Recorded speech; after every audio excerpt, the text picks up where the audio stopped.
In a striking interview with the BBC, former President Joe Biden has condemned the Trump administration's stance on Ukraine, deeming it modern-day appeasement of Russian President Vladimir Putin.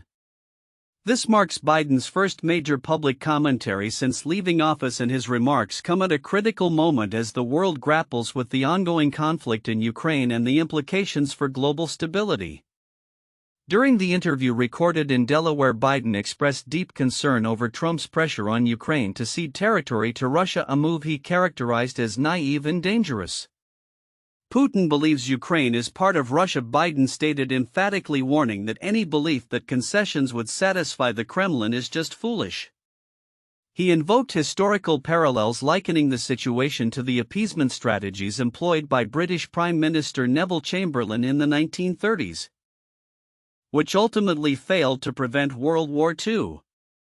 Biden's critique comes at a time when the United States and its European allies commemorate the 80th anniversary of victory in Europe Day, a poignant reminder of the sacrifices made to uphold freedom and democracy. He voiced apprehensions about the potential collapse of U.S. European relations under Trump's leadership, which he argued could alter the course of modern history. "We're about freedom, democracy, opportunity, not about confiscation," Biden remarked, referring to Trump's rhetoric regarding territories and alliances. The interview also provided Biden an opportunity to address his own political legacy and the tumultuous end of his 2024 re-election campaign. He acknowledged the difficulties he faced, including a lackluster debate performance that raised questions about his fitness for office.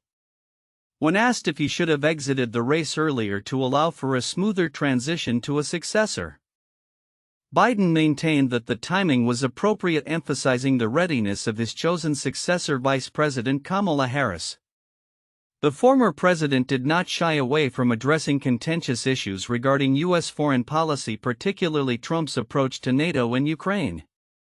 Biden criticized the current administration's proposal for a peace plan that would involve Ukraine relinquishing territory, a notion echoed by Vice President J.D. Vance, who suggested that both Ukraine and Russia might need to make territorial concessions. Biden countered this by stressing the importance of maintaining strong alliances and the dangers of yielding to dictatorial demands. In response to Biden's comments, White House Communications Director Stephen Chung took to social media to deride the former president, claiming that Biden had lost his mental faculties and that the interview was sad and felt like abuse. This back and forth underscores the ongoing partisan tensions surrounding foreign policy, particularly in relation to Russia and Ukraine. As the political landscape continues to evolve, Biden's remarks may serve as a rallying point for those advocating for a more robust U.S. commitment to Ukraine and a clear stance against Russian aggression. The implications of his critique could resonate beyond the immediate political arena, influencing public perception and policy discussions as the U.S. navigates its role on the world stage. Looking ahead, the global community will be watching closely as negotiations surrounding the Ukraine conflict unfold and as the Biden administration seeks to reinforce its alliances in Europe. The future of NATO and the West's collective response to authoritarian regimes will likely hinge on the lessons learned from this ongoing crisis. Biden's comments may reflect not only a repudiation of Trump's policies but also a broader commitment to uphold the principles of democracy and international cooperation in an increasingly complex geopolitical landscape. In a remarkable turn of events, President Donald Trump engaged in a series of surprising dialogues this week that showcased a softer tone towards Canada while simultaneously proposing controversial policies impacting the entertainment industry. These developments reflect the complexity of Trump's presidency as it navigates both domestic and international waters. On May 6, during a meeting with new Canadian Prime Minister Mark Carney, Trump adopted an unexpectedly friendly demeanor, stating, "Canada is a very special place to me." This marked a stark contrast to his recent rhetoric wherein he suggested that Canada could become the 51st state. Just hours before the meeting, Trump posted a message on Truth Social criticizing Canadians as dependents of the United States, an apparent contradiction to his later claims that Canada loves us and we love Canada. The meeting held in the Oval Office was laden with tension as Carney, who was likely bracing for more antagonistic remarks, reacted with an uneasy smile. Trump's approach seemed to pivot from his previous insults, attempting to pivot the conversation towards friendship. When asked about potential concessions from Canada, Trump jokingly replied, "A friendship," emphasizing a desire for a more amicable relationship. However, beneath the surface, there were remnants of the previous disdain. Carney firmly addressed the notion of Canada's statehood, remarking, "There are some places that are never for sale," to which Trump retorted with a half-hearted "Never say never." The awkwardness of their exchange highlighted the underlying complexities of their nation's relationship, especially as Trump had previously referred to Carney's predecessor Justin Trudeau in a dismissive manner. In a separate but equally striking announcement, Trump proposed a sweeping 100% tariff on foreign-made films, a move that has sent ripples through the entertainment industry. He characterized the U.S. film sector as dying a very fast death, blaming foreign incentives for luring productions away from traditional hubs like Hollywood. "If they're not willing to make a movie inside the United States, then we should have a tariff on movies that come in," he stated, clearly aiming to bolster domestic production. Industry experts have voiced skepticism regarding the feasibility of such a tariff.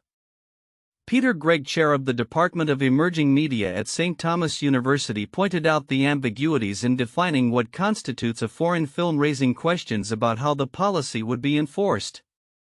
Moreover, he cautioned that imposing tariffs could discourage rather than incentivize filmmaking within the U.S., potentially leading to fewer productions overall. As summer blockbusters loom on the horizon, the film industry is closely monitoring the situation to see if Trump's tariff proposal gains traction or fades into obscurity. Given the potential economic impact, reactions from filmmakers and industry stakeholders could shape the discourse on domestic film production in the coming months. These recent events underscore the unpredictable nature of the Trump presidency, where moments of levity can quickly transform into contentious policy proposals.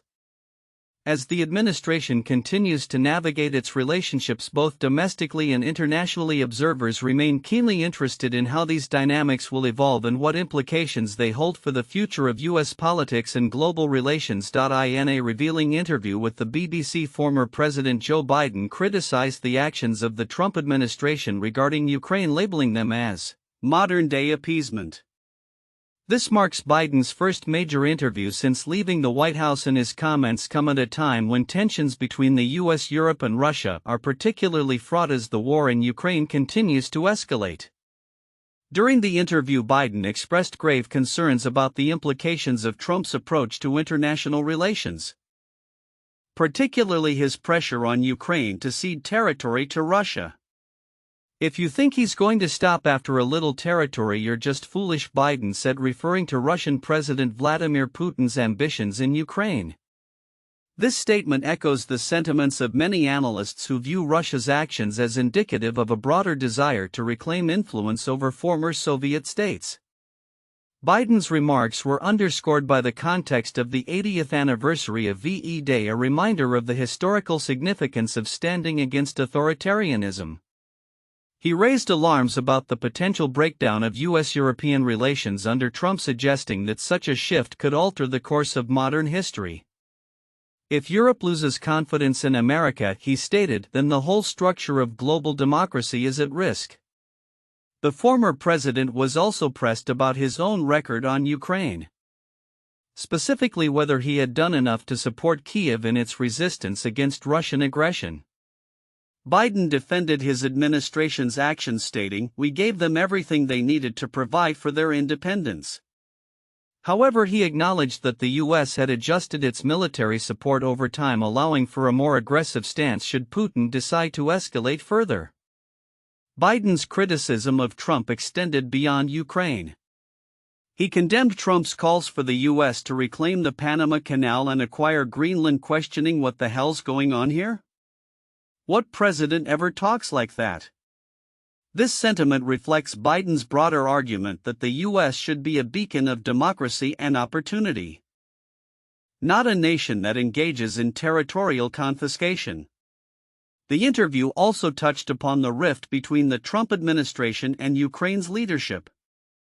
Biden criticized a controversial Oval Office meeting earlier this year in which Trump and Vice President J.D. Vance publicly chastised Ukrainian President Volodymyr Zelensky for not expressing enough gratitude for U.S. military support.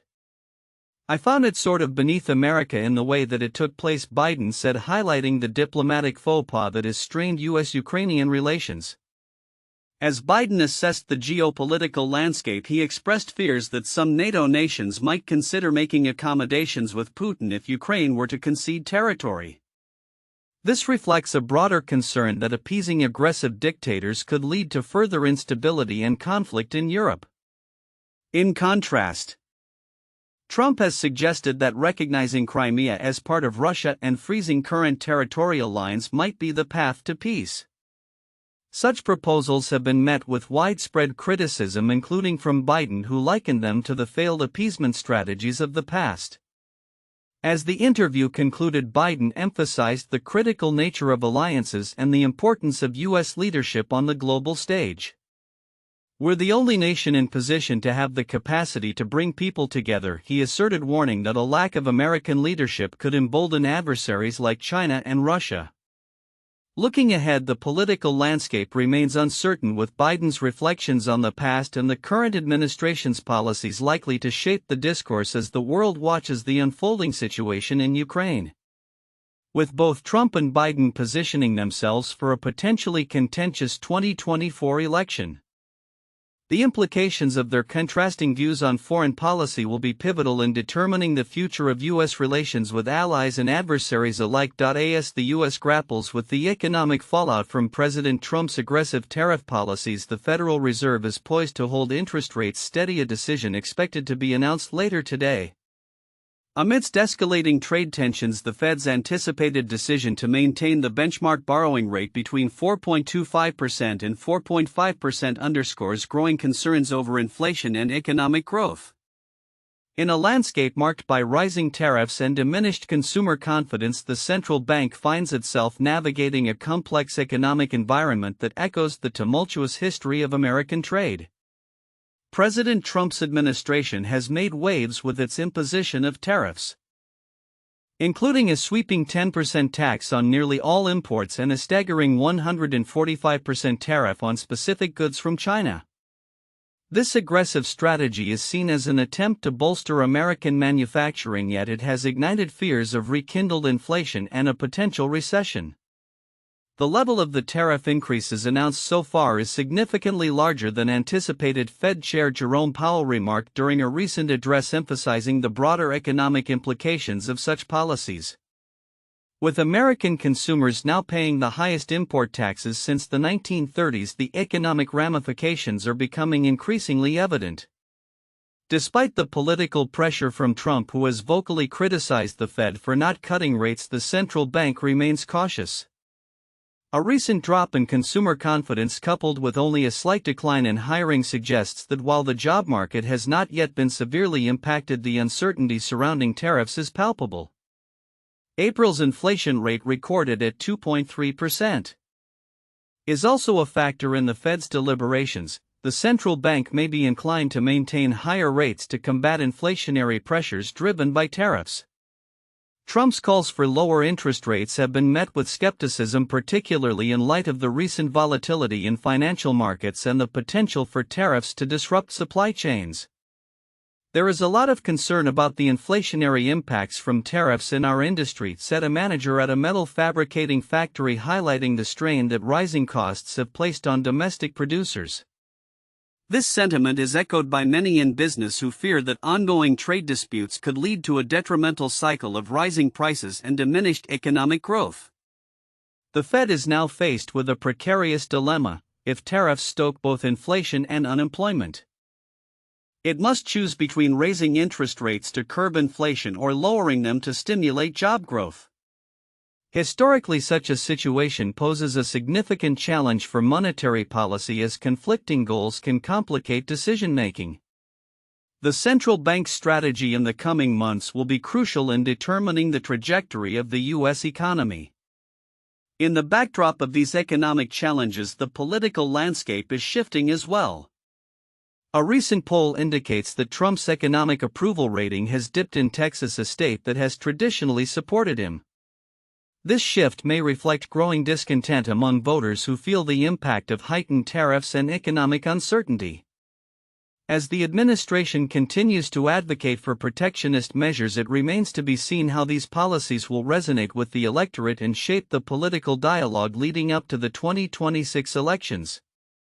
In conclusion, the Federal Reserve's decision to hold interest rates steady amidst escalating tariffs reflects a cautious approach in an uncertain economic landscape. As the implications of trade policies unfold, both the Fed and the Trump administration face significant challenges in balancing inflation control with job growth. The coming months will be critical not only for economic stability but also for the political fortunes of those in power. With the global economy in flux, stakeholders across sectors will be watching closely as the U.S. navigates these turbulent waters, hoping for a resolution that fosters sustainable growth and confidence in the future. In a rapidly evolving geopolitical landscape, the intersection between technology, defense spending, and political maneuvering is becoming increasingly pronounced. Recent developments suggest that the Trump administration's aggressive defense budget proposals may not only reshape the military-industrial complex but also significantly benefit key players in the tech industry. Notably, Elon Musk's SpaceX. As the U.S. navigates its priorities in national security, the ramifications of these budget decisions could reverberate throughout military and civilian sectors alike. On May 7, 2025, The Washington Post reported that confusion surrounding Trump's military border charges has begun to surface in federal courts. This legal ambiguity may reflect a broader trend of uncertainty in U.S. defense policy. Amidst this backdrop, Secretary of Defense Pete Hegseth delivered a keynote address at Special Operations Forces Week, emphasizing the need for robust military readiness in a climate where threats are more complex than ever. Meanwhile, in the European theater, U.S. officials are advocating for greater defense self-sufficiency among NATO allies. During a live event, a senior defense official stated, "We really want and care about Europe being self-sufficient," underscoring a sentiment that resonates with Trump's vision of a more isolated America. This call for increased European defense spending, including a target of 5% for NATO members, comes at a time when U.S. foreign policy is under scrutiny, particularly against the backdrop of historical conflicts in the Middle East. As these discussions unfold, Musk stands to gain significantly from the Trump administration's proposed $1 trillion Pentagon budget. Announced last week, this budget aims to redirect substantial federal resources towards military initiatives while slashing funding for education and public welfare programs. Analysts suggest that the proposed increase to defense spending, projected to reach $1 trillion, could provide a windfall for Musk's SpaceX, particularly in developing ambitious projects such as the Golden Dome, a missile defense initiative that critics liken to a revival of the Reagan-era Strategic Defense Initiative. Critics are already raising alarms about potential conflicts of interest as Musk's involvement in government advisory roles complicates the bidding landscape for defense contracts. A group of 42 Democratic lawmakers has urged a review of Musk's influence over contract awards related to the missile defense system, citing concerns over ethical governance. Mr. Musk's participation in any process to award a government contract raises serious conflict of interest concerns, the lawmakers stated, calling for accountability in what could be a lucrative endeavor for SpaceX. Experts warn that the technologically ambitious Golden Dome project, which aims to establish a satellite network to intercept missile threats, may be more fantasy than feasible. Critics like Gabe Murphy from Taxpayers for Common Sense argue that the scope and scale of such a defense system exceed practical reality, especially when compared to Israel's Iron Dome, which protects a far smaller geographical area.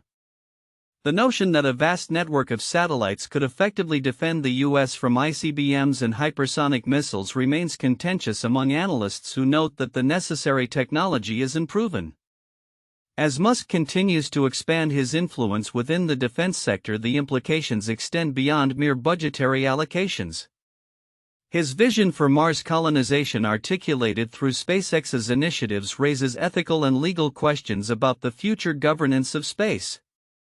Musk's call for a self-governing Martian society stands in stark contrast to existing international space law, creating a potential flashpoint for future diplomatic tensions.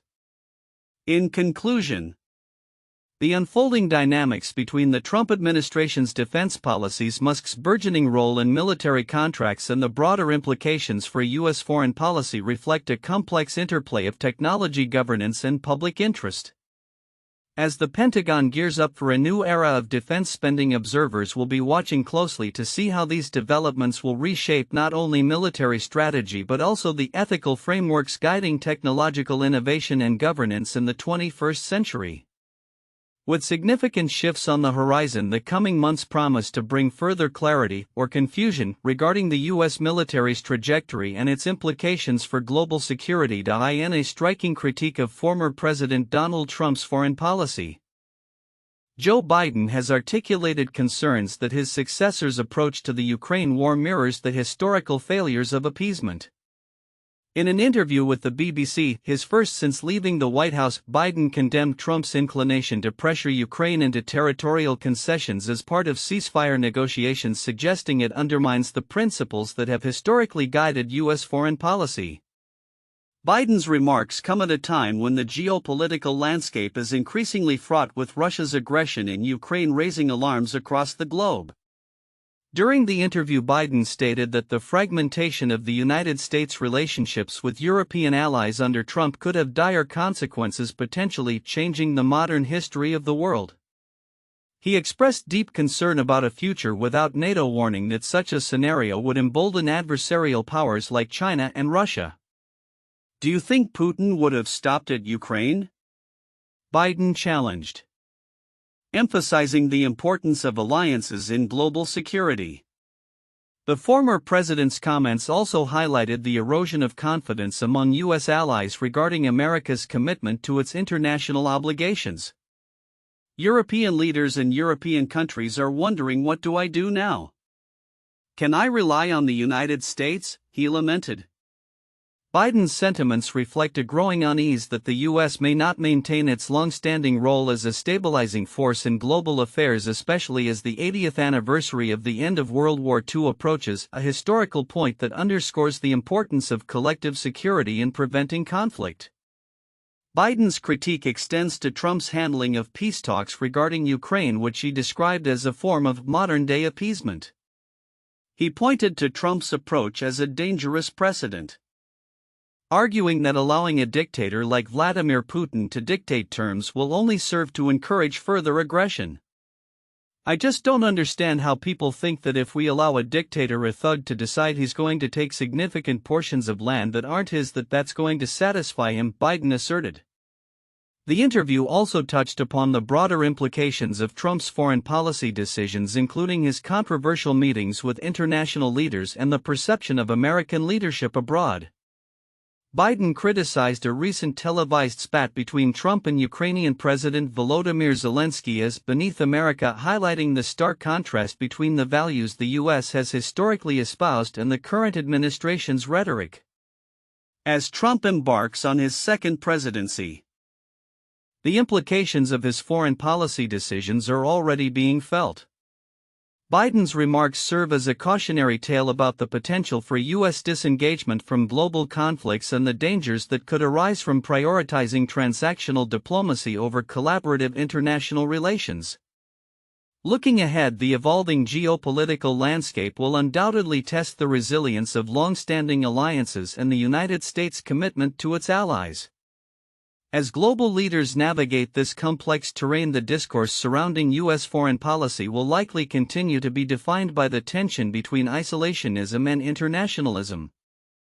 The stakes are high, and the decisions made in the coming months will shape not only the future of Ukraine but the integrity of the global order itself.